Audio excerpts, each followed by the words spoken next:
3기 신도시 부동산 투기 의혹이 있는 공직자와 공기업 직원들이 속속들이 조사를 받고 있습니다.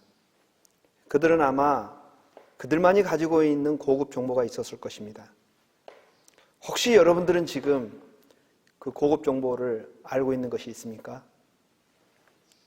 제가 여러분들에게 고급 정보 하나를 소개해 드리겠습니다. 성경에는 고급 정보가 가득합니다. 그것은 하늘나라에 대한 것입니다. 천국에 대한 것입니다.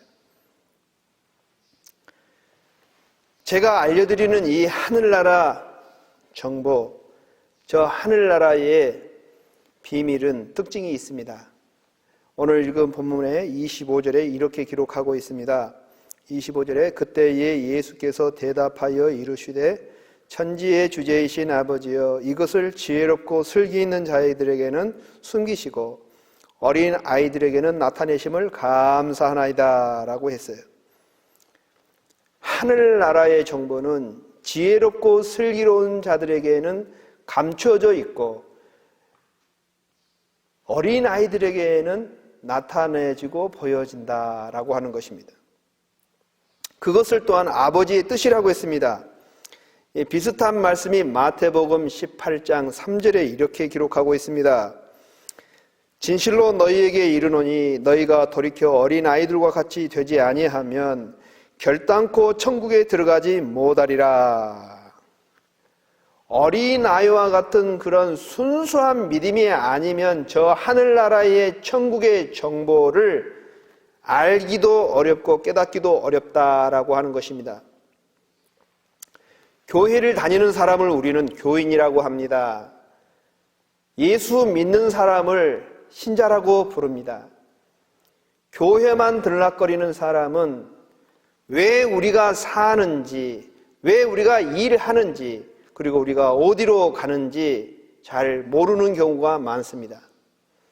그러나 예수님을 믿는 사람들은 우리가 어디로 와서 어디로 가는지, 왜 우리가 사는지, 왜 우리가 일하는지가 분명하고 확실합니다. 예수님을 믿으면 이 하늘나라의 정보가 보이기 시작합니다. 예수님을 믿고 예수님을 영접하면 들리기 시작합니다. 그리고 보이기 시작합니다. 저 하늘나라 정보가. 페니 크로스비는 1820년에 태어나서 1910년에 세상을 떠나기까지 수많은 찬송곡을 작시했습니다. 그는 앞을 보지 못하는 시각장애인이었습니다. 그는 생애 중도에 그 시력을 잃고 말았습니다. 의사가 그 수술을 마친 이후에 그 붕대를 풀면서 이런 이야기를 했어요.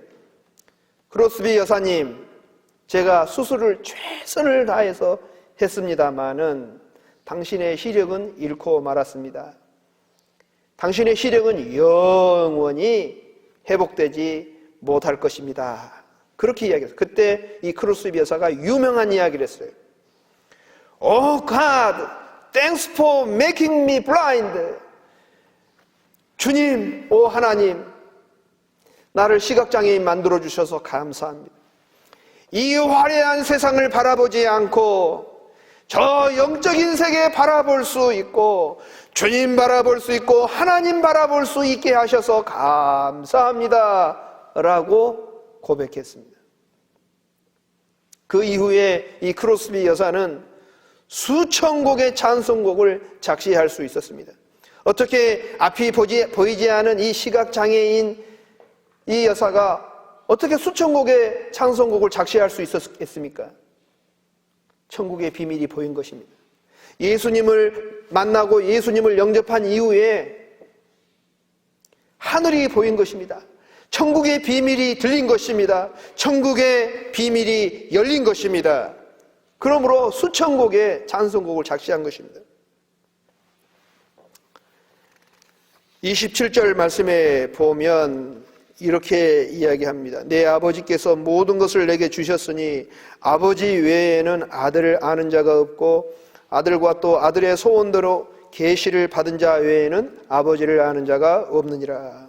여러분, 무슨 말씀입니까? 천국의 정보는, 이 구원의 정보는 예수님을 만나야 볼 수 있고, 예수님을 만나야 들리고, 예수님을 만나야 열리는 정보라는 것입니다. 예수님께 나오면 우리는 어떤 정보를 알게 됩니까? 저 천국 정보 첫 번째, 우리 모두는 수고하고 무거운 짐진 자들이라는 것입니다. 28절에 수고하고 무거운 짐진 자들아 다 내게로 오라 내가 너희를 쉬게 하리라 말씀합니다. 여기서 말하는 이 수고라고 하는 것은 인간이 걸머매는 고통과 괴로움, 그리고 때로는 절망과 그 실망 등 이런 것을 이야기하는 거예요. 사람이 살면서 겪을 수 있는 인생고 그리고 인간고를 말합니다. 그리고 이 무거운 짐이라고 하는 것은 죄를 의미합니다. 적당히 무거운 짐은 그 중량을 재어볼 수가 있지만 너무 무거운 것은 중량을 잴 수가 없습니다. 예를 들면 체중계에 우리 몸무게는 달아볼 수 있습니다. 그러나 저 마이산에 우뚝 솟은 저 두 돌덩이의 무게는 잴 수가 없어요. 우리의 죄의 이 무게는 저 마이산에 있는 저 두 돌덩이의 무게보다 더 무겁습니다. 그것이 바로 죄인 것입니다. 한 가지 짐만 걸머매도 쓰러지고 넘어지는 것이 연약한 우리 인생이에요. 그런데 우리가 살면서 겪을 수 있는 이 인생고와 우리의 이 무거운 죄짐, 이 두 짐을 우리 두 어깨에 메고 우리의 인생의 행로를 걸어간다고 한다면 우리는 쓰러지고 넘어져서 너무 지쳤다, 너무 힘들다, 너무 무겁다 탄식할 수밖에 없는 것입니다.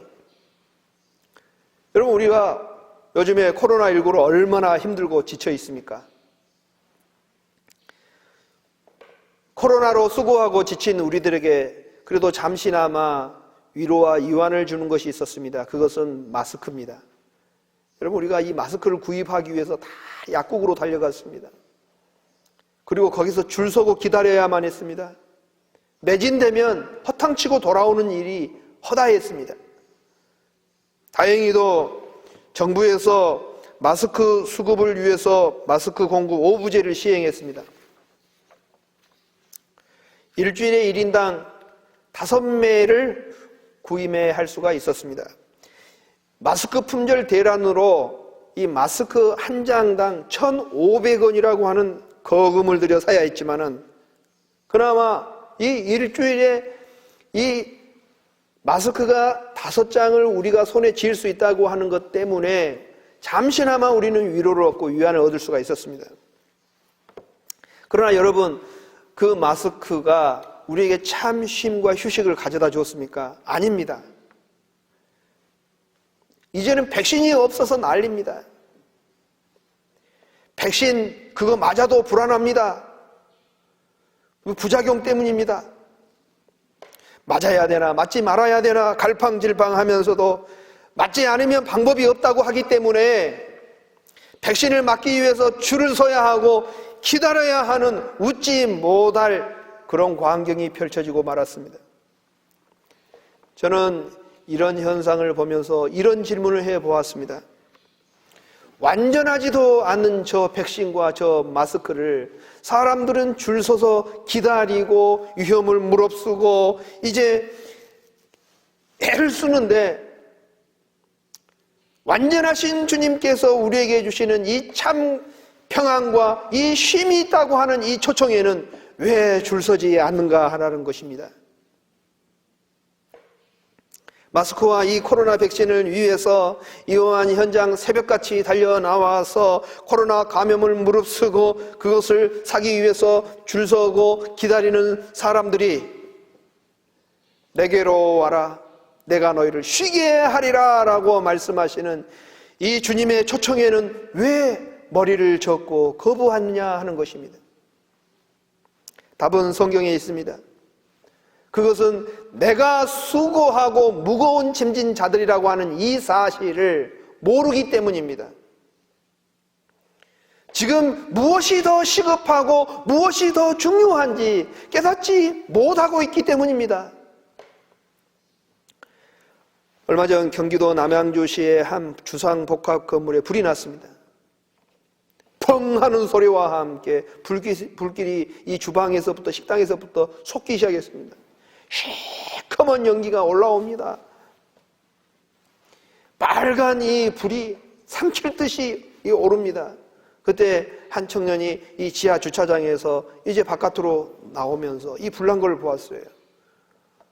그리고 사람들에게 소리쳤습니다. 불이야! 불이야! 그 소리를 듣고 차를 유턴해서 지하 주차장으로 들어가지 않고 다른 길로 피한 사람들은 피해가 없었습니다. 그러나 빨리 그 주차장에 들어가서 주차하려고 했던 사람들, 이런 사람들 큰 피해를 보았습니다. 여러분, 현대인들은 영혼의 평안이야 있건 말건 이 썩어질 이 육신의 안위를 위해서 주님의 이 초청을 거부하고 있는 것입니다. 그렇기 때문에 참 평안이 없고 그래서 고독하고 그 인생이 고달픈 것입니다. 오늘 본문이 우리에게 주시는 하늘나라 고급 정보 두 번째는 우리 모두는 초청되었다고 하는 사실입니다. 29절 끝에 다 내게로 오라 내가 너희를 쉬게 하리라 초청하고 있습니다. 역사 이래 이런 초대장은 볼 수도 없었고 만날 수도 없었습니다. 우리는 살면서 매일같이 결혼식 초대장, 돌잔치 초대장, 팔순 초대장, 취임식 초대장, 준공식 초대장, 기면식 초대장, 많은 초대장을 받습니다만은 이런 초대장은 없습니다. 오라, 너희의 죄를 사해 주겠다. 너희의 무거운 짐을 벗겨주겠다. 너희를 구원해 주겠다. 너희가 살만한 인생이 될 수 있도록 내가 만들어 주겠다. 이런 초대장은 없습니다. 구약성경 창세기 3장에 보면 아담과 하와가 에덴 동산에 살고 있었습니다. 이 에덴 동산은 지금 우리가 살고 있는 것과 비교해 보면 상상할 수 없도록 살기 좋은 곳입니다. 그런데 죄 짓고 난 이후에 아담과 하와가 이곳에서 쫓겨났습니다. 중요한 것은 이 살기 좋고 편한 곳에서 이제는 불편한 곳으로 쫓겨났다고 하는 것이 아니라 죄 짓고 난 이후에 그들 마음 가운데 있는 평안이 사라졌다고 하는 사실입니다. 다시 말하면 죄 짓고 난 이후에는 참 쉼이 없고 참 평안함이 없었다는 것입니다. 사람은 돈이 떨어지면 불안합니다. 집이 없어도 불안합니다. 사업이 잘 안 돼도 불안합니다. 직장이 문을 닫아도 불안합니다. 그러나 그 어떤 불안보다도 내 마음속에 숨겨진 그 죄를 가지고 있다면 그 불안은 그 어떤 불안보다도 참기 어렵고 견디기 어려운 불안입니다. 예수님께서 말씀하신 이 무거운 짐이라고 하는 것은 내 힘으로 해결할 수 없는 무거운 죄의 짐입니다. 이 세상 그 어떤 누구도 자기 스스로 자신의 죄 문제를 해결할 수 있는 사람은 이 세상에 아무도 없습니다. 성경은 우리에게 말합니다. 죄의 값은 사망이라고 말씀하고 있습니다. 모든 사람이 죄를 범하였음에 하나님의 영광에 이르지 못한다고 말씀하고 있습니다. 주님께서 우리에게 그 죄의 문제를 해결해 주시겠다고 우리를 초청하고 있습니다. 내게로 오라. 내가 너희를 쉬게 해 주겠다라고 초청하십니다. 사도행전 16장 31절에 주 예수를 믿으라. 그리하면 너와 내 집이 구원을 얻으리라 말씀했고 요한복음 3장 10절에는 하나님이 세상을 이처럼 사랑하사 독생자를 주셨으니 이는 저를 믿는 자마다 멸망치 않고 영생을 얻게 하려 하심이라 라고 말씀하고 있습니다. 오늘 본문에도 우리를 초청하고 있습니다. 28절에 수고하고 무거운 짐진 자들아 다 내게로 오라 내가 너희를 쉬게 하리라 초청하고 있습니다. 여러분, 수많은 사람들이 이 초청의 이 부르심 앞에 참 평안과 참 쉼과 참 안식을 얻고 참 행복한 삶을 찾았습니다. 여러분, 우리가 찾아야 할 것이 무엇입니까? 우리가 찾아야 될 것이 무엇입니까? 이 세상에 눈에 보이고 손에 잡히는 어떤 일시적인 쉼과 휴식이고 안식입니까? 그렇지 않습니다. 참 휴식, 참 쉼을 주시고 안식을 주실 수 있는 예수 그리스도를 만나야 합니다. 예수 그리스도를 영접해야 합니다. 주님의 초청에 우리가 응답해야 합니다. 예수님의 초청에 응답하고 주님을 우리 마음 가운데 영접하면 여러분, 우리 인생길이 밝아집니다. 우리는 영적 자유를 누리게 됩니다. 우리의 수고하고 무거운 이 짐들을 벗어버릴 수가 있는 것입니다. 최고의 선물은 우리가 죄 사함 받고 구원받는 것입니다. 여러분, 이 좋은 일은 우리가 미뤄서는 안 됩니다. 미뤄서 좋을 일이 없습니다. 주님의 초청에 응답합시다. 지금 여기서 주님께서 초청하시는 이 초청에 우리가 응답합시다. 그리고 그 주님을 내 마음 가운데 영접합시다. 주님을 나의 구주, 나의 구세주로 받아들입시다. 세 번째, 본문이 말하는 하늘 천국 정보 세 번째는 주님의 멍에는 쉽고 주님의 짐은 가볍다라는 것입니다.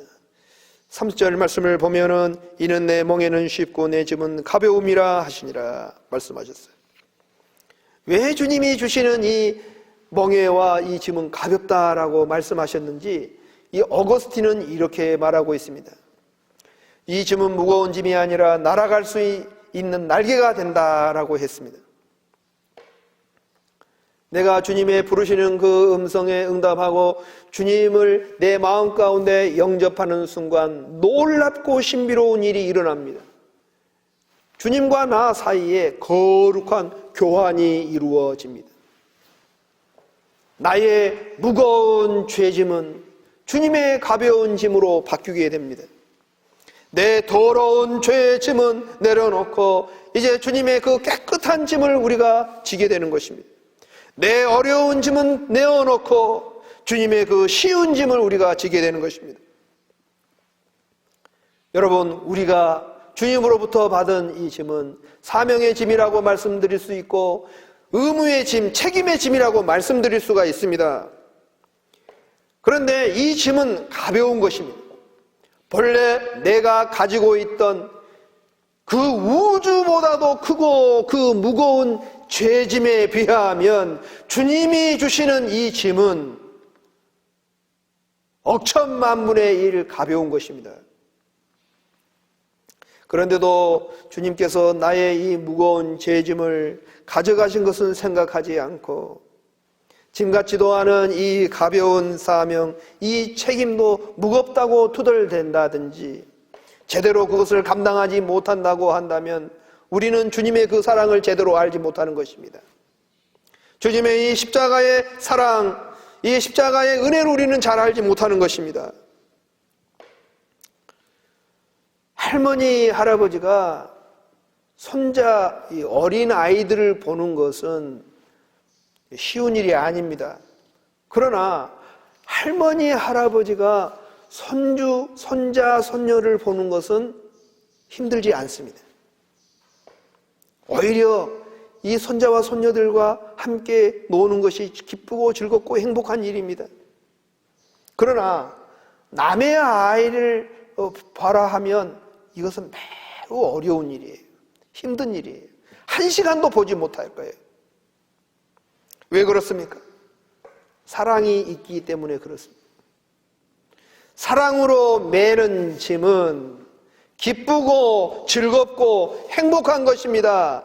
고단이나 피곤을 느끼지 않습니다. 여러분, 우리가 지금 지고 있는 짐은 무겁습니까? 그리고 지쳤습니까?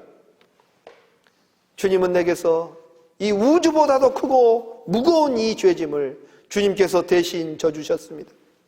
주님께서 그 십자가를 지시고 그리고 저 골고다 언덕을 올라가셨습니다. 그리고 그 십자가에 매달려서 모든 피와 물을 다 쏟으셨습니다. 나의 죄를 대속해 주시기 위해서 그 십자가에서 희생 제물이 되신 것입니다. 그 주님께서 우리에게 말씀하십니다. 수고하고 무거운 짐진 자들아, 다 내게로 오라. 내가 너희를 쉬게 하리라. 쉽게 이야기해서 내가 너를 안아줄게. 내가 너를 먹여줄게. 내가 너를 살려줄게. 내가 너를 품어줄게. 내가 너를 지켜줄게. 내가 너를 보호해줄게. 내가 너를 도와줄게 라고 하는 초청입니다. 여러분, 이토록 숭고하고 거룩한 사랑을 우리가 받고 살면서도 내가 져야 할 짐을 내팽개쳐서는 안 되겠습니다. 주님의 이 멍에를 벗어버리면 안 됩니다. 주님이 주신 이 멍에를 우리는 집시다. 주님의 짐을 집시다. 여러분, 그것이 부름받은 그리스도인의 사명입니다. 수고하고 무거운 짐진 자들아, 다 내게로 오라. 내가 너희를 쉬게 하리라. 주님의 이 부르심에 응답하시는 저와 여러분 될 수 있기를 주님의 이름으로 축원합니다. 기도하겠습니다.